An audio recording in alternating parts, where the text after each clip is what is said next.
But pretty much anytime we use a growth promoting technology, it's going to focus on lean deposition, muscle deposition.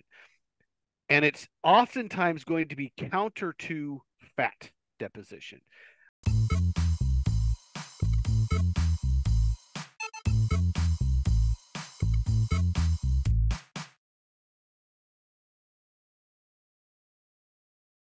Hello, me folks. Welcome back to the MeatsPad podcast. My name is Najar. I'm your host today, my co-host today.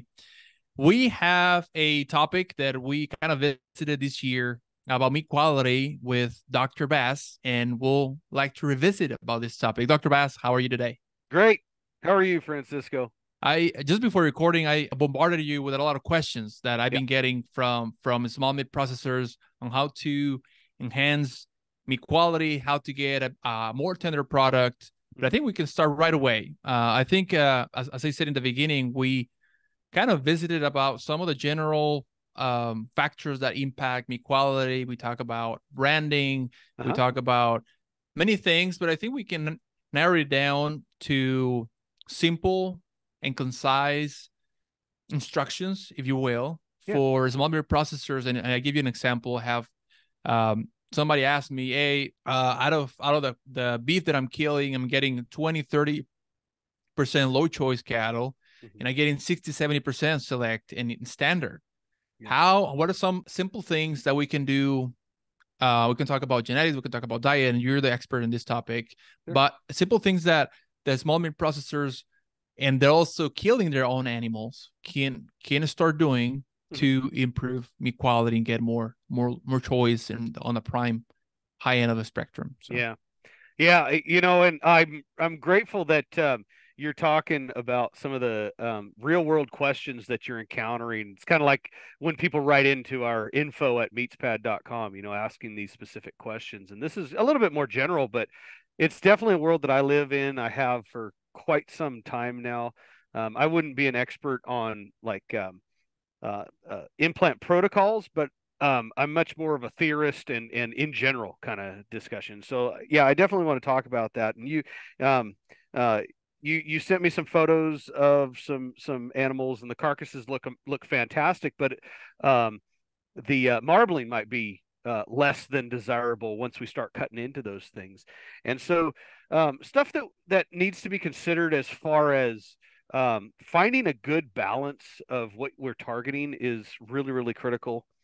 Um, you know, most folks are pretty aware that we got to put these animals on a high energy concentrate feed so that we can get that desirable fat on them. And especially if they're coming off of pasture or rangeland, we want the really tasty fats, and so we'll get them on a high energy concentrate feed.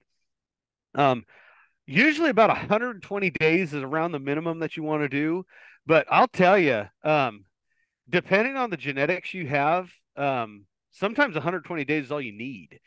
I've personally had great experience with really high quality genetics, and when I say high quality genetics, animals that are very predisposed to marbling, and 120 days is really all they need. You end up with about a quarter of an inch of back fat, a 900-pound carcass, and high choice and prime marbling. I mean, it can happen.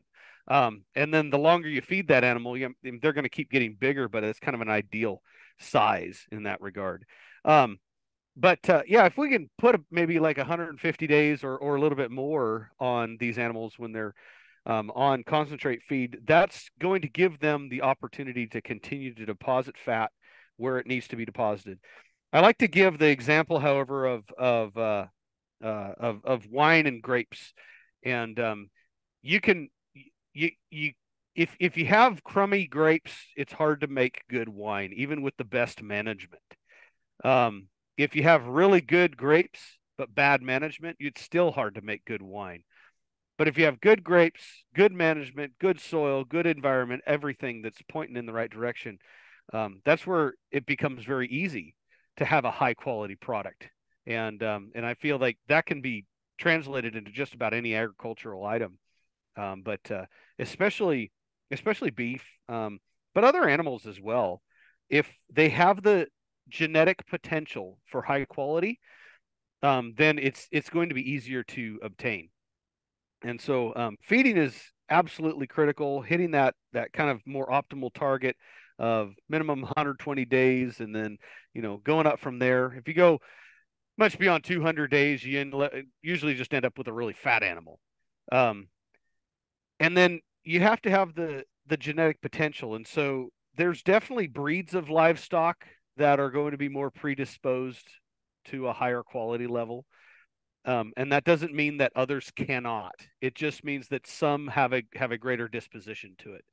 Can you And use an so example? Like just yeah. So example is most often and again, there are always exceptions, right? This is biology, but generally speaking, our British type breeds are going to have a greater potential for marbling. Okay, Angus, Hereford, Shorthorn. Um, I have been seeing quite a bit of really great genetics, high quality marbling potential coming from some of our white breeds now too, like the Charolais. Um, and still our traditional European Bos Taurus type breeds. When we get into the Bos Indicus, so our Brahman, our Nelore, our Zebu, those animals do very well in the hotter climates. They can handle the heat well, and so they're going to grow well in those situations. Um, but they do have a tendency to have poorer marbling. That's just how it's been for some time. It's not always the case, but they don't.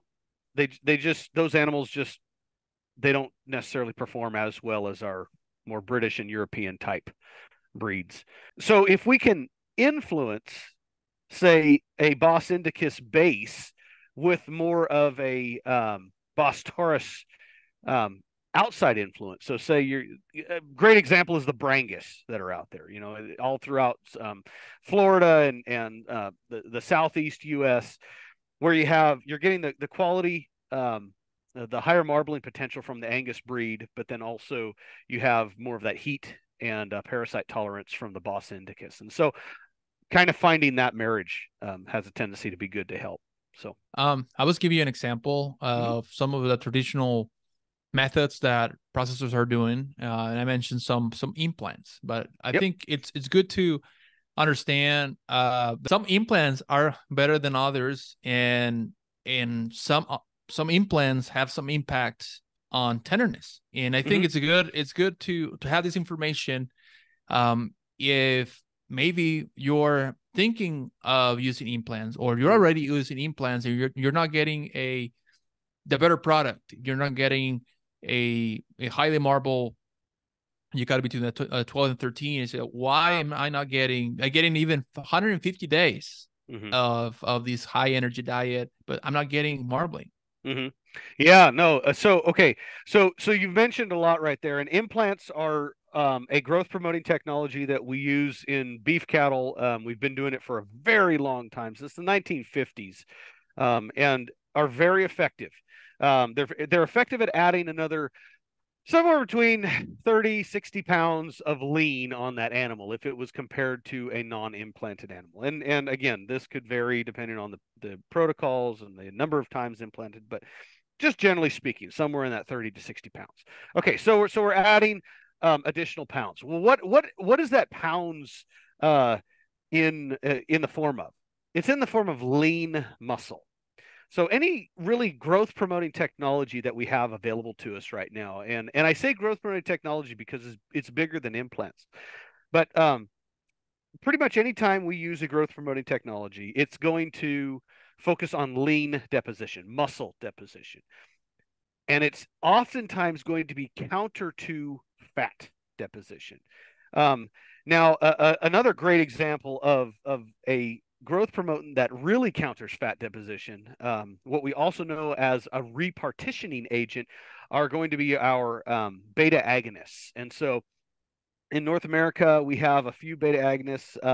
The most popular by far right now, and have been used in both pigs and in beef, is ractopamine. Ractopamine in the form of brand name Paline for pigs, and then brand name Optiflex for beef. Um, and then we have another one known as Zilpaterol, brand name Zilmax, that is also available for beef. And both of those repartitioning agents are fed during the last month or month and a half on feed. And what they do is help redirect nutrients that otherwise could have been going to fat or were already in the form of fat in the animal. And then those nutrients can be broken back apart and help to build muscle, but at the cost of fat deposition, especially with marbling fat, which is the hardest to achieve. And so the more we use growth promoting technologies, which, by the way, I'm a big endorser of growth promoting technologies. I believe they are the reason that we can continue to provide safe, high quality, and affordable meat regularly. Is the efficiencies and the efficacies that growth promoting technologies bring. But there's always a balance. And I was just recently talking about this in my class, is that we can maximize, but that doesn't mean that it's the optimal achievement. And what I like to do is try to talk more about optimization and using growth promotants in a very judicious fashion, so that we're still getting some of that additional gain that we can use from growth promoting technology. So beef, steroid hormone implants, some of the feed additives in the form of beta agonists are repartitioning agents. Feed additives in the form of repartitioning agents, beta agonists for pigs. In both cases, we can add more muscle, we can add more lean, but almost always does that come at the cost of fat deposition. And again, the highly desirable fat, the marbling fat. And so finding a happy balance is very critical. And depending on what your target audience is, we need to be very careful with using some of these technologies. If your target audience is high marbling, you may need to back away from some of the growth promoting technologies. It doesn't mean you have to go completely away from it, but less use. And maybe more feed, more time on feed. If it's more you're trying to compete in the market for a leaner product, growth promoting technologies are fantastic and can really help in that category. And I think you mentioned something that resonates with me a lot is the balance. And I think so when we talk about meat when we talk about meat quality, talk about the organoleptic properties of the product, Mm-hmm.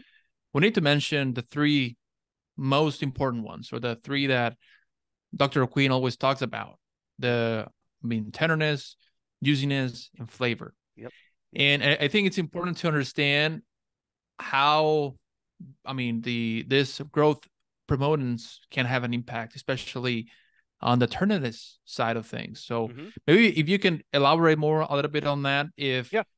we got maybe some confusion. So is it good to be using the growth promotant? But as you said, it may affect the tenderness property Yeah. of the product. But I think it's good to, because we're not saying you shouldn't be using it. It's No. just Yeah. it's I think it's knowledge is power, and it's good to that we know this, right? That's right. Yeah. So yes, you're absolutely right. I am not saying not to. I'm not a completely an endorsement either. It's just use what's best for your business, and then the question has to be, what is the business? What are we targeting? And what do we want to be really good at? I've used growth promotants in the past. I think they're fantastic technologies, and I continue to encourage those who can find a good balance to use those things because they're safe and very, very effective.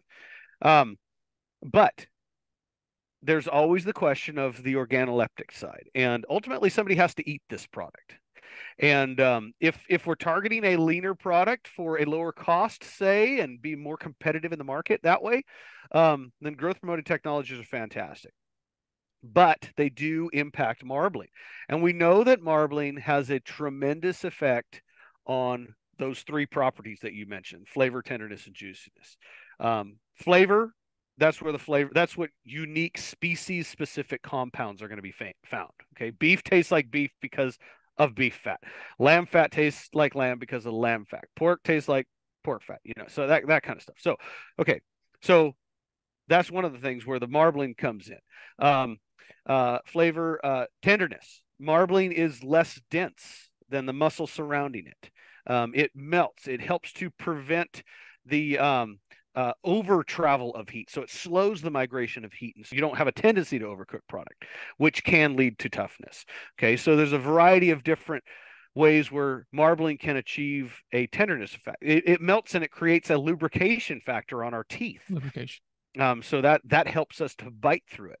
And then the juiciness, because it melts, even if the meat is cooked to a higher degree of doneness, that marbling remains. And so you still get a perception of juiciness. So marbling is very, very effective at the overall palatability. And as you've mentioned, Dr. O'Quinn has at Kansas State University, Dr. Travis O'Quinn has done a lot of research, just kind of looking at how does marbling affect those three properties.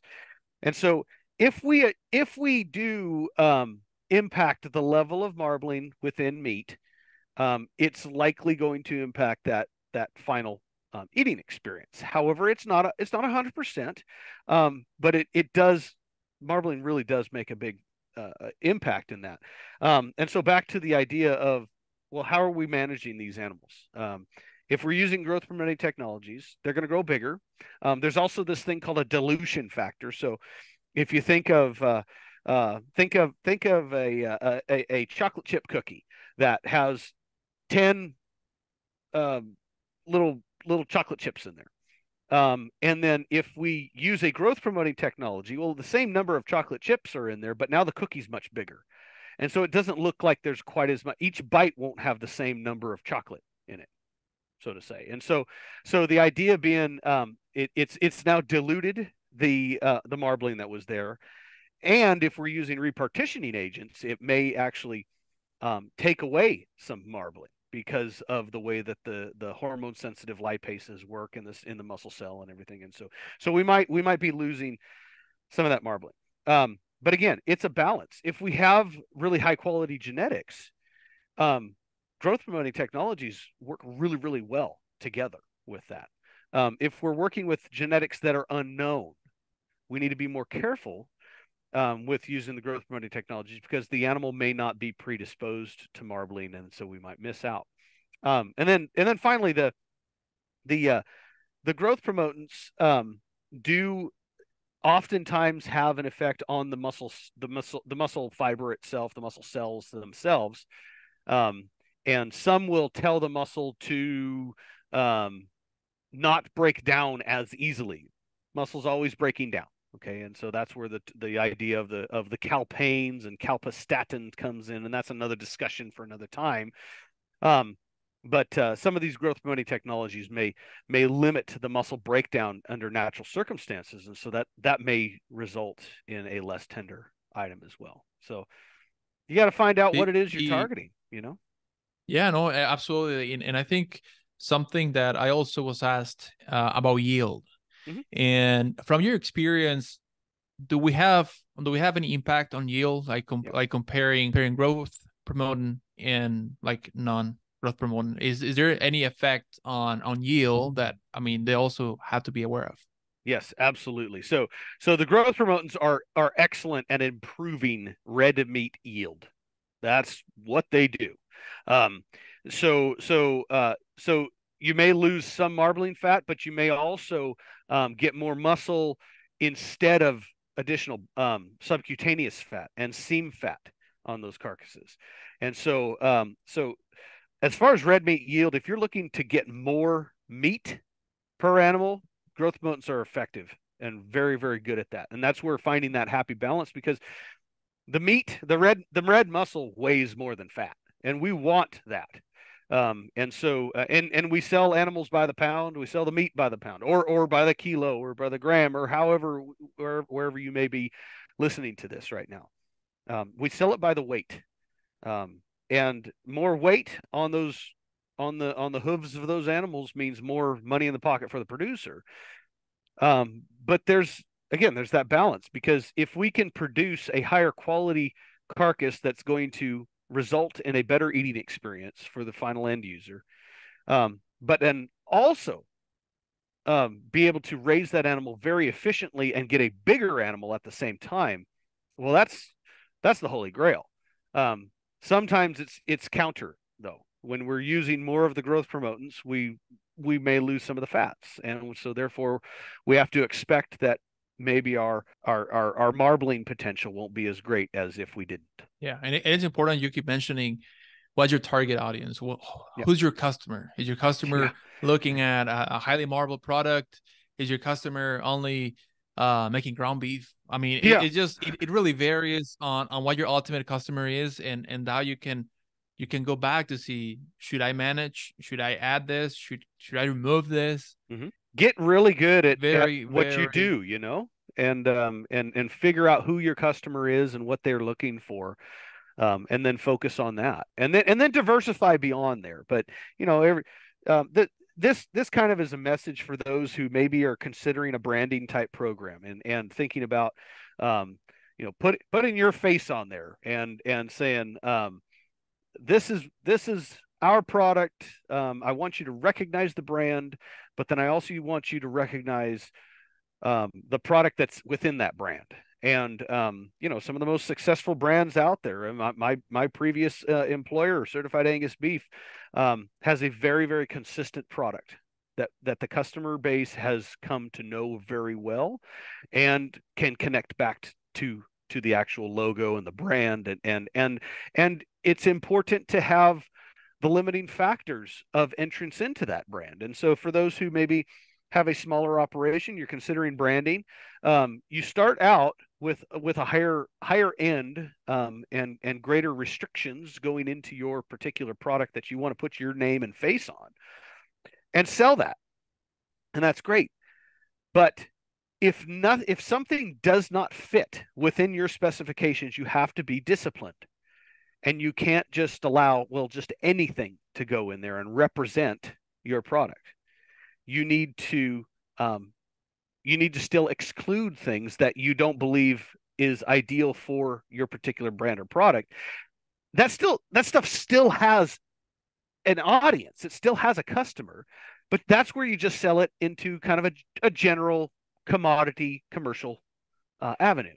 Whereas your branded product, which is kind of your target, I suppose, but your branded product needs to still have that extreme consistency. And so everything still gets sold. It's just which avenue does it end up in? I hope this information has reached a lot of people, and especially I will for sure be sharing this link to a lot of customers and a lot of friends that have asked this question about growth promotants, implants, and those on different kinds that you mentioned. Thank you, Dr. Bass, for your time again. Absolutely. I'm not sure if you want to add something and before we finish off, but I think it's good. I mean, we talk about what kinds we have, some of the limitations, so some advantages of of using growth implants, and I think we mentioned, I think at some point we mentioned with Dr. John Gonzalez from UGA, University of Georgia, we talk about this, but we focus it we focus it more on pigs and pork, not on beef. But I think getting it to the point where we give this information because we have customers that are selling and are really affected by, if it's not highly marble, I'm not going to purchase this. And it might not be the case for folks in the U.S., but like case in Mexico, Central America, South America, there are folks that have invested in better genetics, invested in a highly marble product or things to enhance meat quality, per se, and something like a growth promotant, something like not aging your meat appropriately, I mean, can have an impact. Yeah, on the I mean, ultimate. we've talked a lot about aging in the past, and we can retouch that another time. No, you've said it all though, because sometimes we just need to get some good high quality protein in the diet and out there to the customers, and to do that more affordably. Using growth promotants is excellent.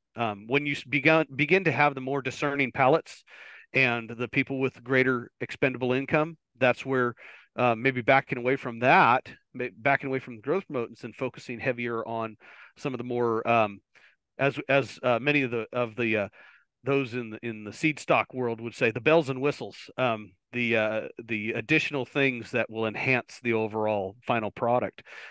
So yeah, it's finding that balance, and yeah, hopefully this was helpful.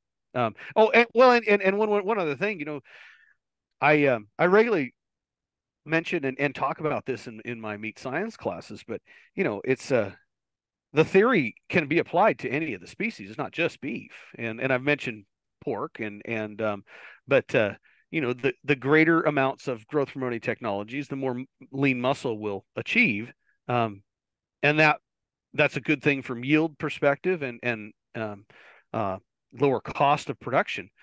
Um, we just have to find that balance and find out what our customers really want. Thank you again. We'll see you Course. guys next time. If you have some questions or more questions for us, please send us some email at info@meatspad.com. Thank you. Thanks.